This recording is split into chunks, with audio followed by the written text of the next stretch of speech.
Hi, my name is Angela Miller. I am a director with Tupperware. Today we are going to be making homemade salsa and guacamole. Yummy, yummy. For this recipe, we are going to need the Quick Chef Pro system, which happens to be on the table across from me, which one of my fabulous consultants is currently bringing over to me. In our salsa recipe, we are going to use tomatoes, onion, jalapeno, cilantro, lime, and garlic. All right, thank you very much. All right, so we are going to start off, I like to start off by doing my cilantro first. And the reason for that is because I'm not really a big fan of cilantro. I find it to have kind of a bitter taste when you really bite into it. So I like my cilantro to be as fine as possible. So I'm just going to kind of pinch off some cilantro, and I'm going to stick that right into my Quick Chef Pro system. All right. Now the Quick Chef Pro, as you can see here, it has a blade that comes out. It's got 3 blades on it. They're nice and sharp, but they're only sharp on one side. That way you can chop one direction and stir the other. That's super handy when we're doing salsa, because if you like the chunky salsa and you still want to stir more stuff in, then you can just stir instead of chop. So we'll give that a couple of goes, and you can see it's coarsely chopped. And as we add more things to it, it's going to make it a finer chop. All right, next up we're going to add onion. Again, I like to have my onion fairly fine pieces, so I am going to add that next. A fun little tip about onions, if you cut it so that the root end is still on, it won't release the things that cause you to tear up, so you don't have to worry about that at your parties. So just make sure you leave that root on there.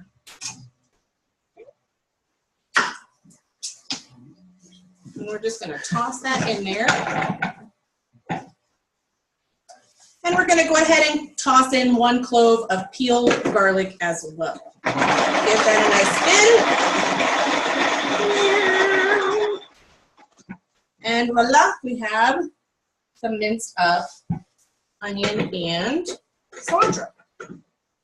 All right, next up we're going to add half of a jalapeno. So here I have 2 jalapenos. I'm going to try to come closer so you can see.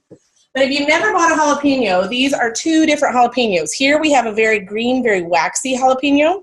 And here we have one with all these little brown lines in it. See all those brown lines? Those brown lines tell us that this one is very mild, the waxy one, and this one with all the brown lines is a very spicy one. All right, so we'll pass around the brown one. You can see what the spicy one looks like. When you're buying a jalapeno for a party, you always want to make sure that it is super waxy. So if you're having your hostess purchase the ingredients, make sure you tell her to buy a real waxy one so that everybody can try the salsa. Be very careful not to touch the inside with your fingers, because that is incredibly sensitive to transferring that juice. And if you go to wipe your lips or go to wipe your face or your eyes or any other body part, you're going to transfer that jalapeno juice to it, and it is not fun, let me tell you. Been there, done that. It was not awesome. All right, so when you do the really mild one, it gives it a little bit of an earthy, very vegetable-y flavor, which is nice. All right, next up, we're going to start adding in our tomatoes. And I've just quartered them. I haven't done anything fancy to them. I just quartered them up, and that just makes it a little bit easier to get that blade around. Keeps it from getting all jammed up. I like to do a few, give it a turn, and then add a few more. That way I have different textures. I have some that's going to be really soupy, and I have some that is going to be nice and chunky. Add a few more. Oh, it's already smelling so good.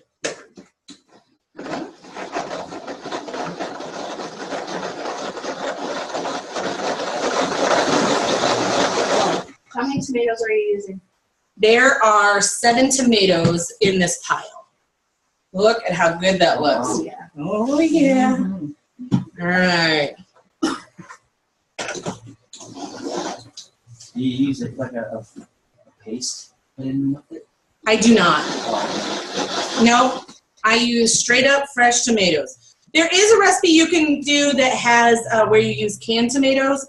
I just personally like that fresh flavor.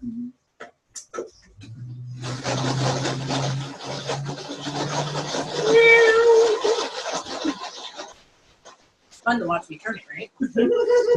When you're doing this for a party, you do want to make sure that you pass it around and let other people take turns turning the handle, because then that's going to make sure that one person doesn't get tired, okay? But it's also going to make sure everybody gets a chance to see how easy it is to use. By adding just a couple of tomatoes at a time, you ensure you're not overfilling it, so you don't have to worry about that. See, I just told you not to get it on you. Let go of my face. All right. It makes sure that you're not overfilling it. It also makes sure that it's always easy for somebody to turn, right? Because if you have a lot in there, and you're like, you don't have to worry about that if you're just adding a few at a time. Next up, we're going to add half of a lime. Fun facts about this. A lot of people who use limes, they'll tell you there's lots of different ways to juice them, right? You can microwave them, you can roll them, all kinds of stuff. What happens, though, is that there's a lot of work that goes into microwaving and rolling. With the Tupperware Zest and Press, they literally cut it in half, stick it in flat side down. All right, it looks like it should go this way, but it doesn't. It goes flat side down. And then you're just going to squeeze it in. You don't have to do anything extra to it, and you will get every bit of lime juice out of that lime. Turns it inside out. That's neat.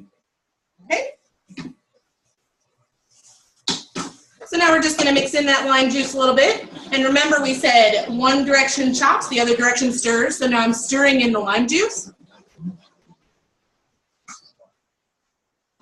Now today I'm going to use just a regular packet of taco seasoning because I just want you to see what it is to use the taco seasoning. However, we do have a do-it-yourself recipe for the Southwest Chipotle seasoning that Tupperware used to have, and I highly recommend that you bring that to your parties.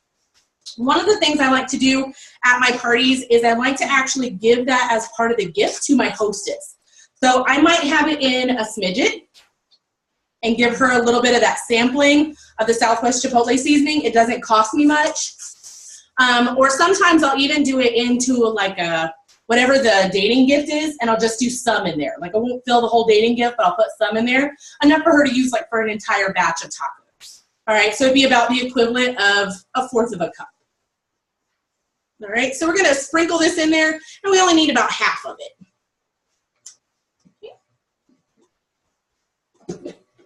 And that seasoning is an important part because what that's gonna do is that's gonna transfer it from being a very fresh vegetable dip to being a salsa, okay? Without that seasoning in there of some kind, it really never transitions to the salsa, okay? So we're just gonna stir that in. The recipe for the Southwest Chipotle, is that on the Tupperware site? Mm-hmm. It sure is. Can you make that fresh, the chipotle? The Southwest Chipotle seasoning, yep, you can make that fresh. You can do it when you're making this, or you can do it ahead of time and just have it ready. Yep. All right, so we're going to take one of our dip containers from our chip and dip bowl. And we're just going to pour that salsa in there. Look how beautiful that is. Oh, man, that's really good. Mm-hmm. And we're going to leave a little bit of that in there. All right? A little less, actually. There we go. And you're leaving about a 1/2 cup. Okay? So there is my salsa. Here's somebody's excited about salsa. All right, we are going to take some avocados. If you have never bought an avocado, first and foremost, you do not want the really pretty green ones. They are super not ripe. Okay? They are hard as a rock and there's nothing you can do with them. All right, so you want one that's kind of black and it squishes like a stress ball. If it squishes and stays indented, it's rotten. Don't get that one either. It's yucky. All right, on the inside, you should be able to cut around it and then give it a little twist. It'll pop open like that. And it should be this real pretty green on the inside with a little bit darker green around the outside. If you have brown spots, it's rotten. All right, you can score it, but please be careful not to puncture through that skin because it will hurt. You will stab yourself in the hand. See, just like I did. All right, so you just score it like that. And then you use a spatula or a spoon. Yeah, hand me that spatula. Thank you. And then just simply place it inside where those scores are, and you will literally be able to pull it out of that skin in chunks. Okay.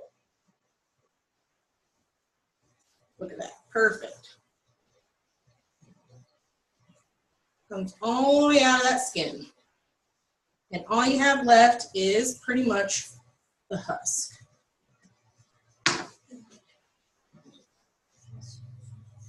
All right, look at that. Pretty much just husk left. Okay. All right, so we are going to add 4 bits to start, or 4 halves. And then if we need more, we can add more. And that's all about the texture you prefer. Some people prefer to have a very thick avocado texture, and some people really like that salsa texture where it's a little bit thinner. Whatever you prefer, you can mix and match as needed for this recipe. The thing I like about the guacamole recipe that we have here, though, is that all we have to do is take the salsa that we already just made and add it to the avocado. And then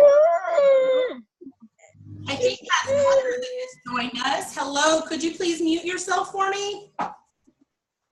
Thank you. All right, so we're just gonna score this one. And you see that that nut came right out of the middle there.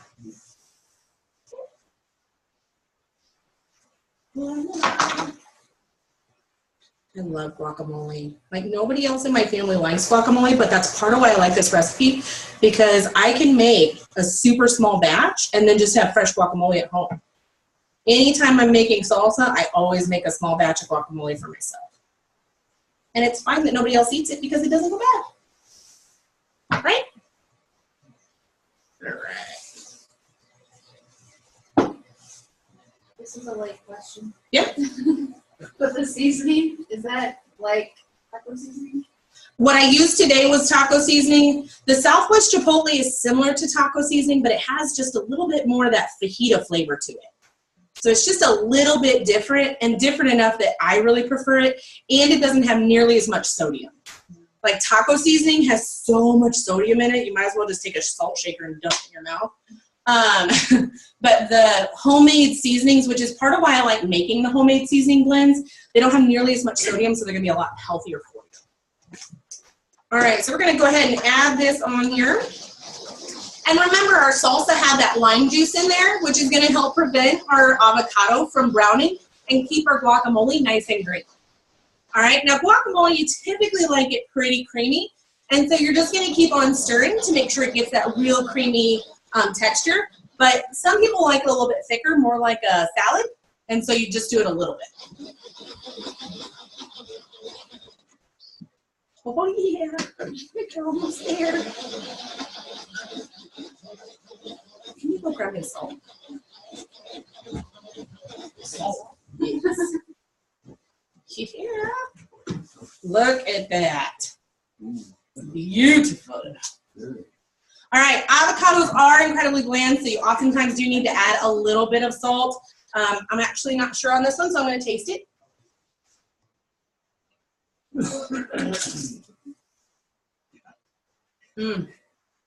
It's terrible. You should never eat it. So good. Oh my God, it's so good.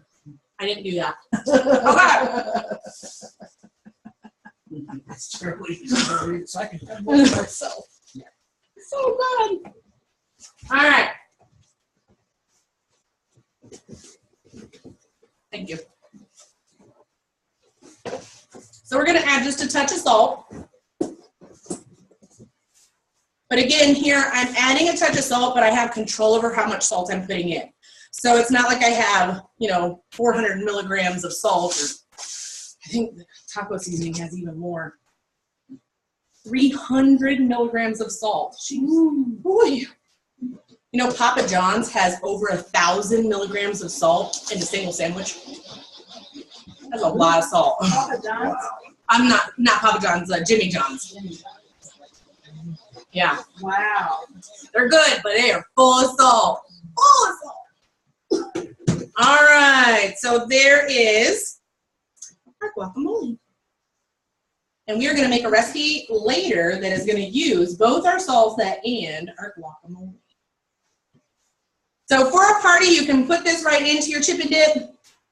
Put some chips in there with the salsa and the guacamole, and voila, you've demoed several of your products, and everybody has a snack. So your hostess doesn't have to do anything except buy the groceries because you're making it all right there at the party. Makes it super duper simple. All right, any questions? Well, thanks so much for watching, and if you have any questions, feel free to contact me and subscribe below. Yeah.